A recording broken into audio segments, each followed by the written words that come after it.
name is Lucia Heath. I'm the CEO of Women for Election. Fantastic to have you join us for our monthly In Conversation series. This month with the amazing Perin Davey. Perin, thank you for joining us. So fabulous to have you join us to share your journey into politics, but also, give us some insight into what you're most proud of in the time that you joined there. Look, I'm going to just acknowledge that I'm coming to you from the lands of the Gadigal people, and I'd like to pay respects to elders past and present, and to any First Nations women joining the call today. Please feel free to note where you're joining from in the chat if you would like to. Please also pose questions of Perin in the chat. Although with a manageable group, I think we're going to be able to ask some questions off mute as well, Perin, if you are comfortable with doing that. But you are? Mm-hmm. Yep, right. Absolutely. And I'll just let everyone know that I'm zooming in from Conago outside Deniliquin, which is the land of the Wamba Wamba Parepa Parepa people.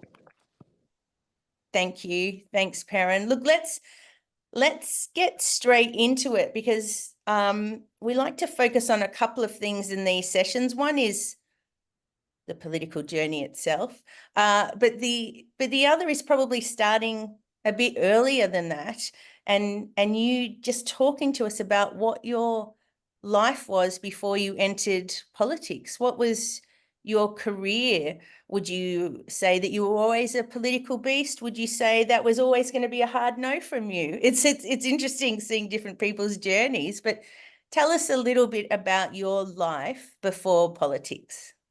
Yeah, definitely. I would say that my early adult life was eclectic, would be a very good word for it. Love that. And so I actually grew up surrounded by politics. I went to school in Canberra. We moved there with my dad was an ABC journalist, and he joined the Parliamentary Press Gallery.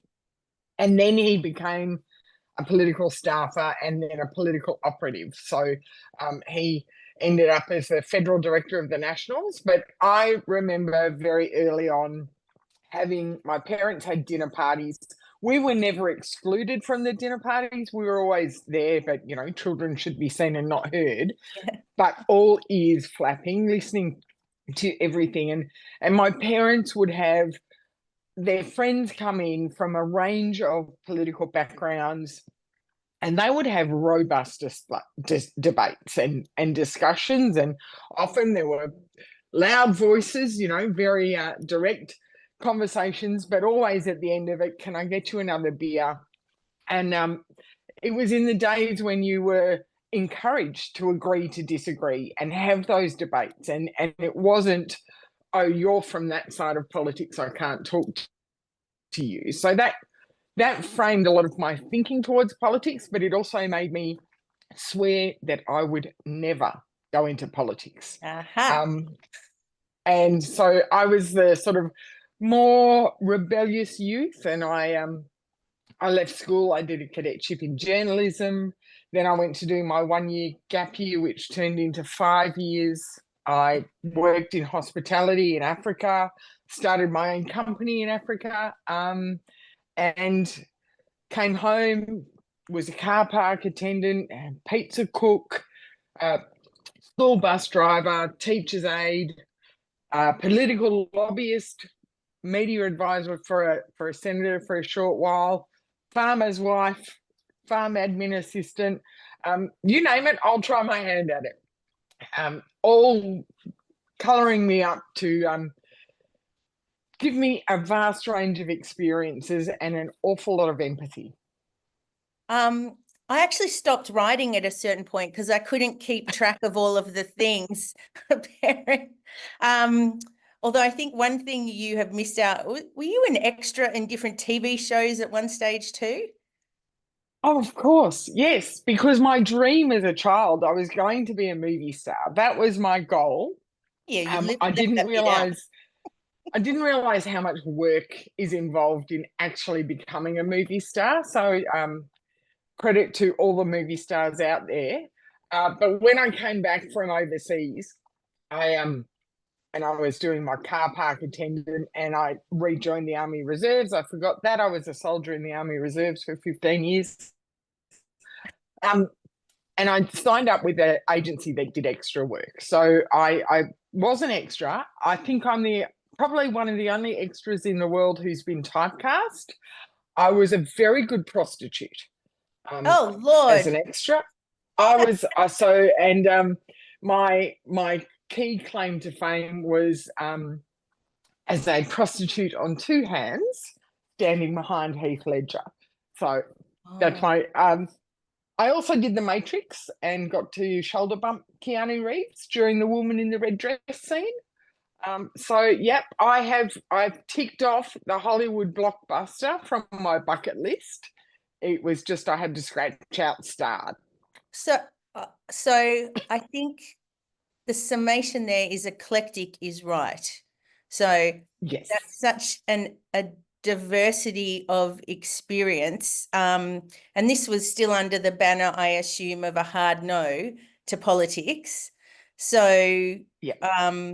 although maybe you, as you were gathering more and more life experience, you were paying more and more attention. So was there to politics, I mean, like, so was there, you had a father in the Canberra Press Gallery, who was then the national president of the National Party. So was there a moment, was there a single trigger moment for you that went, that's it, I want to get involved? Or would you say it was kind of a slower burn for you?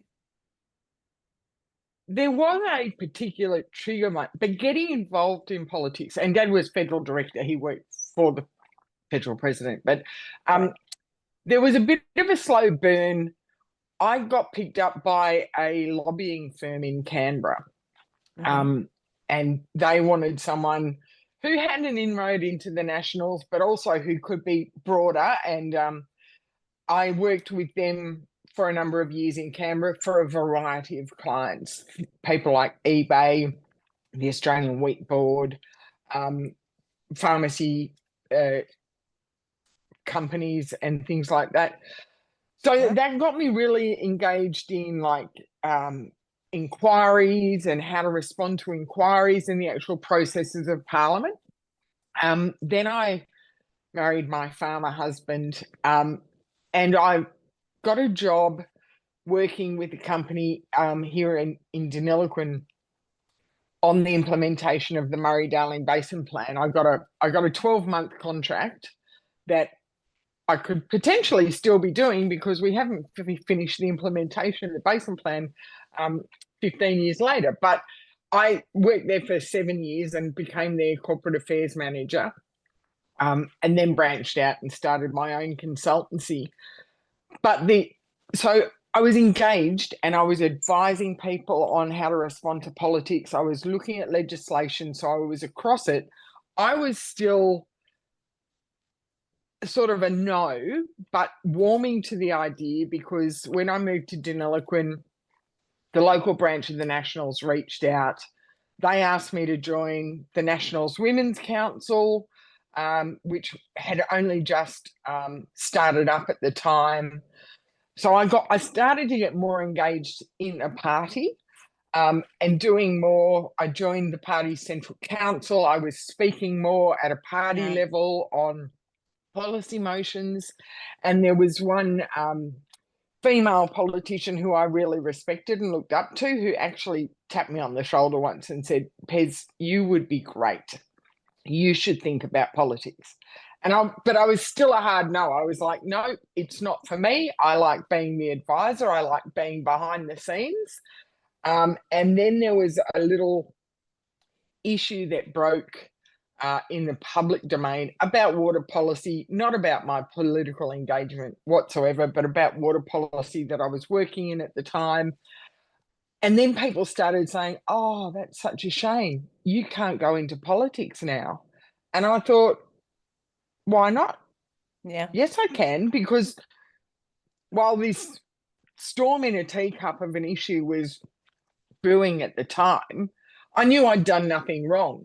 And I also knew that one of the best ways to clear my name was to actually put myself right out there, front and center, and go, here I am, bring it. So I did, but I originally ran for pre-selection for a state seat, Okay. and I didn't get it. So, but that doing that and going for that pre-selection process made me realize that I actually really did have something to offer.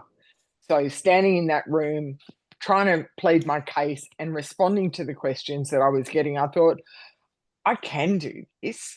Yeah. And so the next chance that came up with the Senate vacancy, I thought I'll have another crack.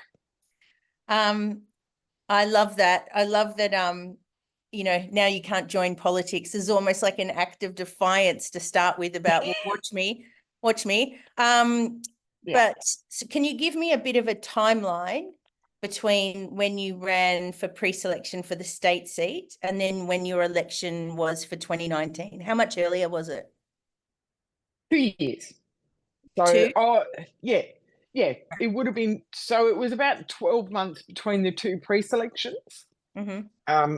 Because it was for 2017, it was the end of 2017 that I ran for the state pre-selection. And then it was for the election in 2019. So I ran for pre-selection for the Senate vacant position at the end of 2018 and got elected in 2019.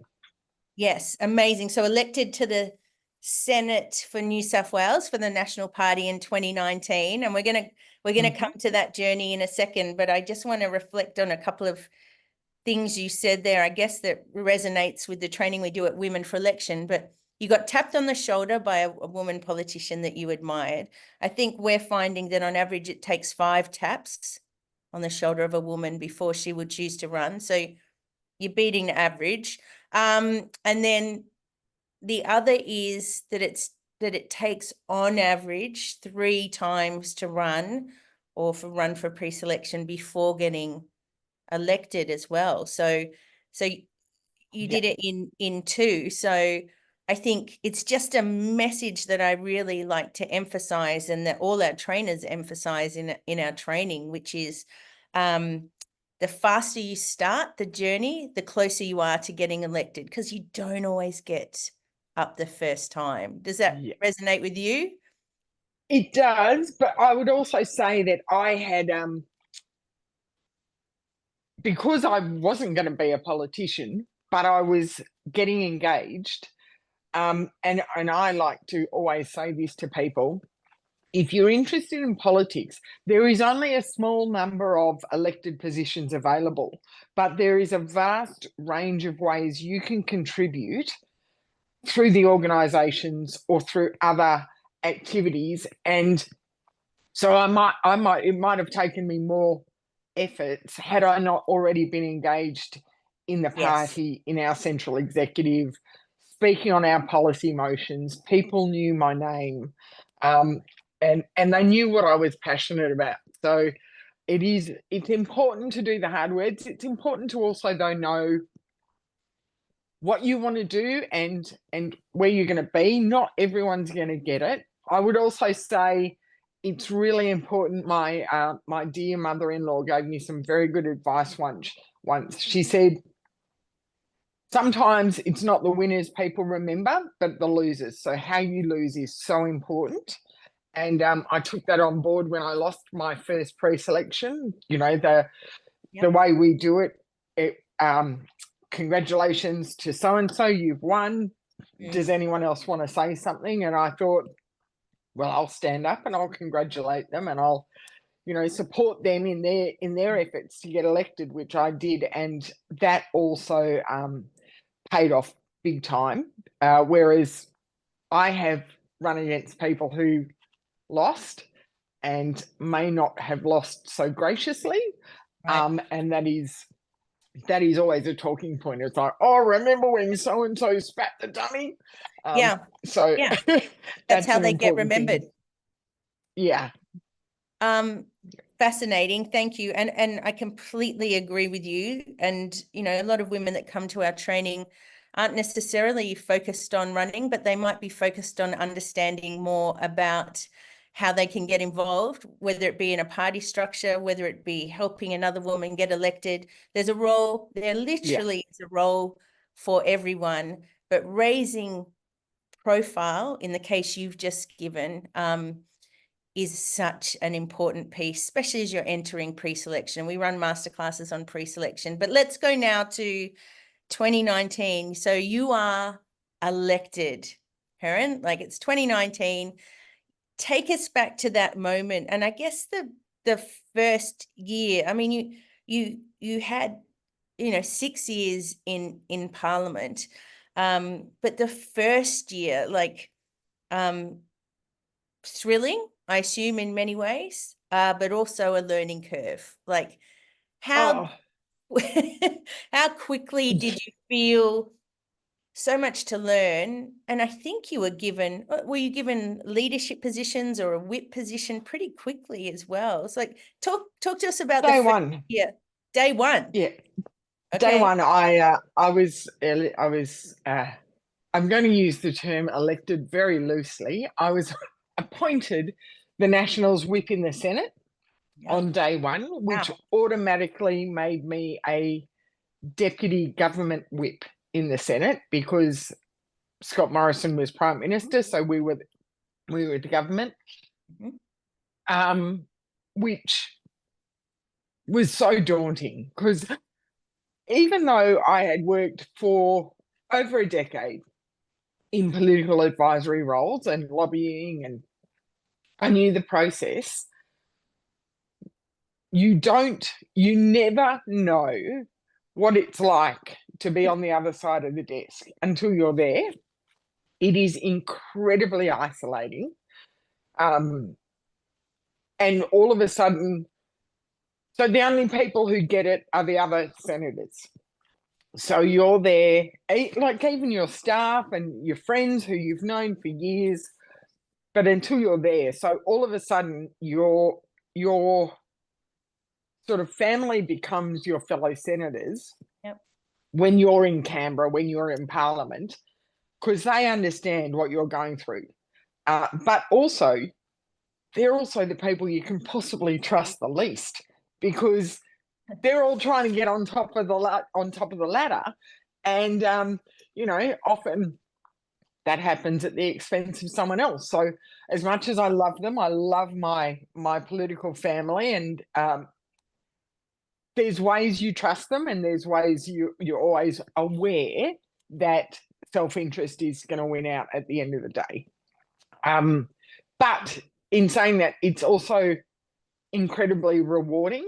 So in my first 6 months, and I sort of got there and I'm still learning the ropes, and I must say the chief government whip in the Senate at the time was Senator Dean Smith from Western Australia, and he was just a godsend. He was so supportive. And that's the important thing. It doesn't matter. You just need mentors, irrespective of what. He was a Liberal Party person. I made great friends with one of the deputy whips from Labor in Raf Ciccone. You just need friends and mentors, and they can be from other parties, and appreciate learning from other people's experience. But one of my early wins, we had a tax bill. It was a government tax bill, tax amendment going through. It was to change how vacant land was treated to try and stop land banking, which is good intent, but in a classic fashion, legislation of good intent had some unintended consequences for farmers. And because I was one of the few sort of hands-on people, and I had friends who were farmers who were also engaged, and they're ringing me up going, this will kill our family farm business, and what does this mean for share farmers, and what does this... So I was able to, I asked for the Treasurer to come and address our Nats party room, and just ask the real questions, and had the government make amendments to their own bill to address that and to fix that problem. And I thought, wow, if I can do that as a brand new backbencher from Deniliquin, that's really important. So having an early win like that, but also using the system. So as whip, I worked with some people who were like, I'm just going to cross the floor because I don't agree with that. And I'd be like, well, what don't you agree with? Do you not agree with the whole bill? Do you not agree with parts of it? Is there another way we can use the process through Senate inquiries, through something else? Because crossing the floor, we Nats and the Liberals to a lesser extent, but they still do allow crossing the floor.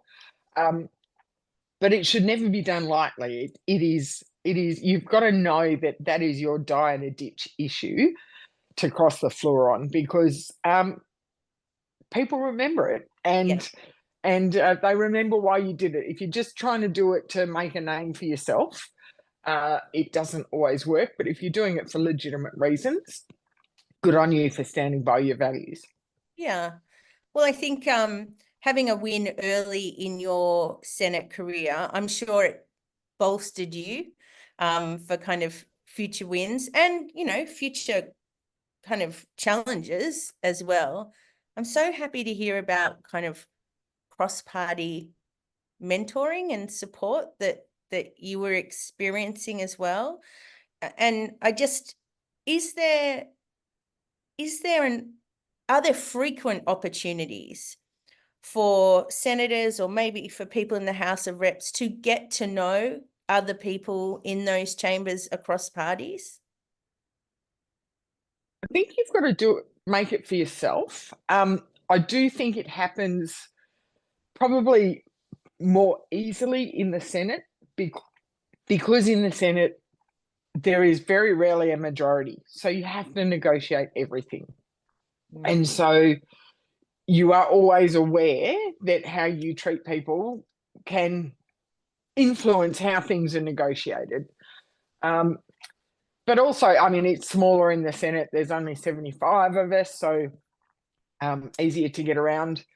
And our votes are always, you know, if it's a division bill, they're unless it's the two major parties going together, every vote counts. So we're often more in your face. We do a lot more committee work. We have estimates, and often through estimates, like I've sat at estimates where both Sarah Hanson-Young from the Greens and myself are both actually advocating for the same position. So we're both critically inquiring of the bureaucrats with the same sort of outcomes in mind.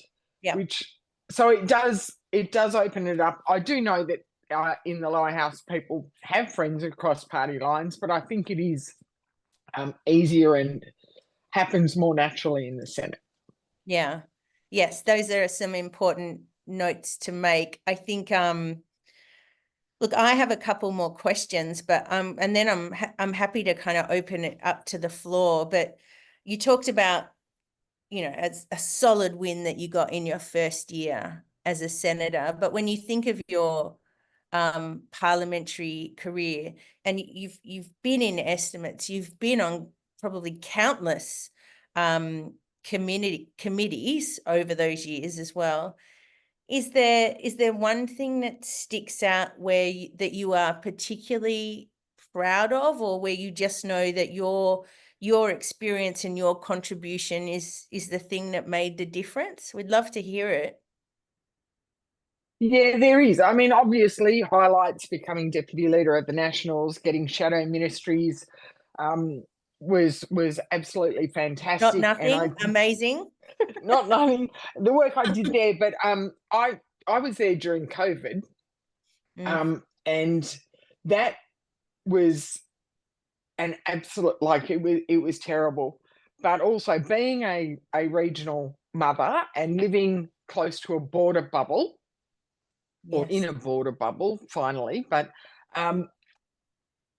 also with children who at the time were cross-border boarding school. One of my children was a cross-border boarding school child. I had got her home But then finding out that there were other kids who were stranded at school, away from their families for Mm. months on end. So I did a lot of work with the Isolated Children's Parents Association and with the Australian Boarding School Association, and nagged our education ministers, our health ministers to try and get some of these children home. There was one story.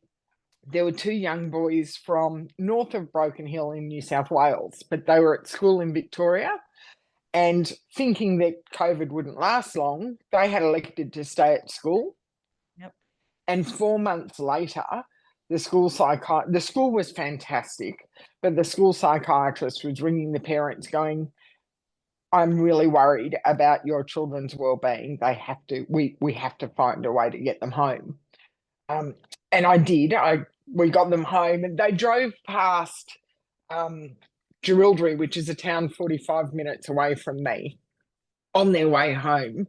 And I was able to join them and see them at the junction. We weren't allowed to go close to each other because it was COVID. We had our masks on. But I actually cried because seeing those boys heading home, and that work, and I hope that we never live through anything like those state border lockdowns again. But I'm so grateful that I was able to make a difference, not just for those boys, but for cross-border borders throughout Australia, whether they were in Western Australia or Adelaide or the Northern Territory, and try and help. I mean, we didn't land on a final solution, but every term we were able to work to get kids home, and we fought the good fight. Amazing. Thank you for sharing that story, because I don't think it's a story that would get shared far and wide. We love, or press loves to share negative stories, but not those fantastic kind of positive stories that have come about through your contribution. So thank you, Perin. Look, you have been vocal in the past about wanting to see more women in our political chambers, about wanting a greater presence of women joining and running for the National Party as well. Tell us, why is it important to you that we get that greater lived experience, that eclectic lived experience in our political chambers? And by the way, that could be our council chambers. It doesn't just have to be the federal Senate either. But why is it important to you? Yeah, so important. We want diversity. We want a range of experience. Now that I'm at home more often, I am listening to talkback radio, and don't hold it against me, anyone. But I keep hearing these people ringing up, decrying politicians and tarring us all with this broad brush, and oh, we're all career politicians.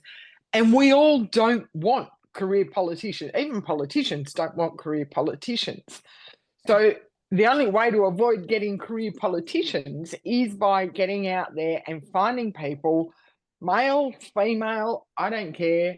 When I used to go and talk to the school students that come to Parliament, I used to love standing up saying, okay, kids, what qualifications do you need to be a politician? And I'd have all these lovely little kids going, you got to be a lawyer, you got to have a uni degree, you got to do the, and I would just say, no, there are only two things you need. You need to be over 18 and you need to be an Australian citizen.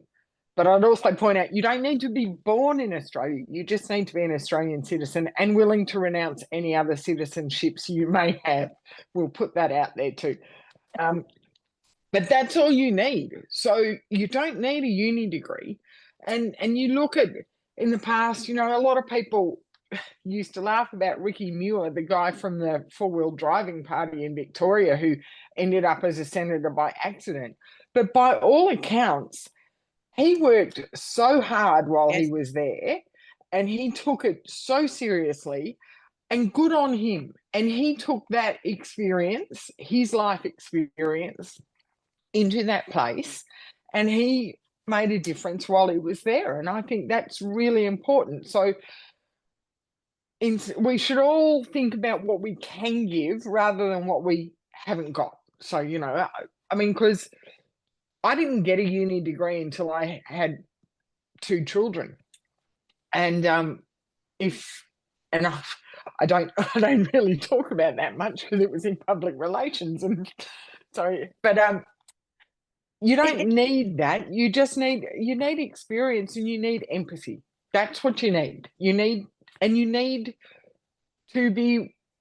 to identify what your values are, and want to really stand by them.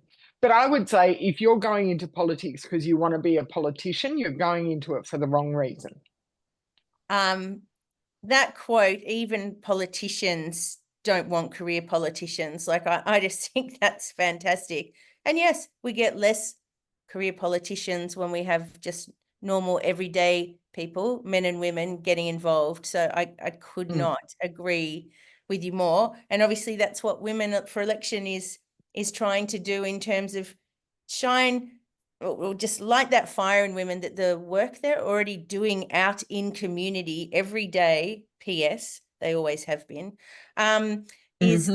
is the skill set that's transferable to political chambers. They've got 9/10 of the skill, and we help with the 1/10.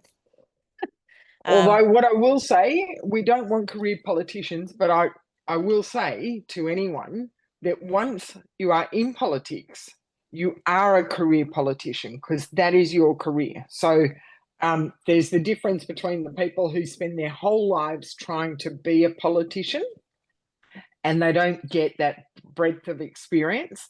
But then, because when you're in politics, as I was, and people running against us would, dare I say it, one of my friends was running against a Teal candidate, and the Teal candidate would go, "But I'm not a career politician," and pointing to my friend who had been a public prosecutor, a policeman, had all of this experience. But yes, he's now a politician, so he's now a career politician. So it's funny the way they sort of try and use that against you once you're in there, without acknowledging that the background you have before politics is what gives you the experiences that you will take. Yes, well, that lived experience is the key part. That is the really key part, and then getting the messaging right, and that election narrative is again something that we like to help with, so you can knock all those away when they come at you. So